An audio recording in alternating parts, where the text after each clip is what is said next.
కరుడుగట్టిన మొన్న బీసీ రిజర్వేషన్లకు వ్యతిరేకంగా వచ్చిన ప్రతి వార్తను క్యారీ చేసినటువంటి దుర్మార్గుడు. ఫోటో ఉండాలి నా దగ్గర, ఫోటో వాళ్ళు పెడతారు ప్రచారంలో.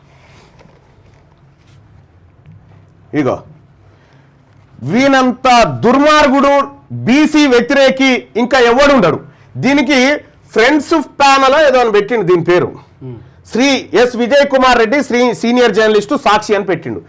ఈ విజయ్ కుమార్ రెడ్డికి జానారెడ్డి పైసలు ఇస్తాడు ఎన్నికల్లో గెలువమని, కోమటిరెడ్డి వెంకరెడ్డి పైసలు ఇస్తాడు, కిషన్ రెడ్డి పైసలు ఇస్తాడు, అన్ని పార్టీలకు సంబంధించిన రెడ్లు పైసలు ఇస్తారు.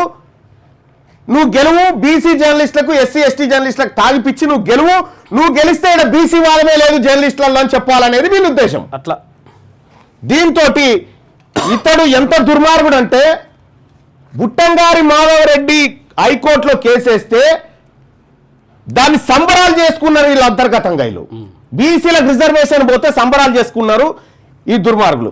ఇగో ఈయన రిటర్నింగ్ ఆఫీసర్ ఈ రెడ్డి గారు, ఈ రెడ్డి గారేం ప్రెసిడెంట్ గా, ఈ ప్రెసిడెంట్ గా పోటీ చేస్తున్న రెడ్డి గారు చుట్టూ మొత్తం బీసీలను పెట్టుకుని ఎందుకు వీళ్ళు పోయి ప్రచారం చేసి ఓట్లు తీసుకొస్తారు, నాకు కూడా ఓట్లు పడితే గెలుస్తాను. కానీ గుర్తుపెట్టుకోండి, తెలంగాణ మళ్ళీ ఇలా ఎన్నయ్యే ఓట్లు ఈ ప్రెస్ క్లబ్ లో ఈ రెడ్ల ఓట్లు వీళ్ళందరూ ఓట్లన్నీ 250 కూడా ఉన్నాయి. 1000 ఓట్లు బీసీలే ఉంటాయి. 1000 ఓట్లు బీసీలే. నేను బీసీ జర్నలిస్టులకు రిక్వెస్ట్ చేస్తా ఉన్నా, మనం బీసీ తల్లి పాలు దాగినటువంటి బిడ్డలుగా మన కళ్ళ ముందే మన పిల్లల ఉద్యోగాలను రాకుండా 42% రిజర్వేషన్ కు అడ్డుపడ్డటువంటి ఈ దుర్మార్గులు ఈ నరరూప బీసీ వ్యతిరేక రాక్షసులు ఎవరైతే ఉన్నారో వీళ్లకు ఓటు వేయడం అంటే మన తల్లి పాలు దాగి మన తల్లిని మోసం చేసినట్టు అవుతుంది.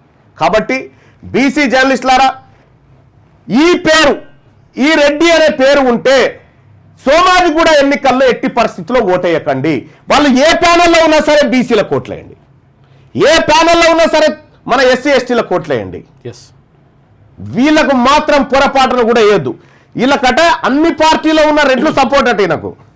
ఎందుకు బీసీ వాదం లేదు జర్నలిస్టులలో అని చెప్పాలనుకుంటున్నారు. ఇప్పుడు వాళ్ళకి పార్టీలు లేవు, వాళ్ళకి పార్టీ లేవుగా, వాళ్ళకి పార్టీ లేవు. అందుకే ఎంత చాకచక్యంగా వచ్చిరో చూసిరా.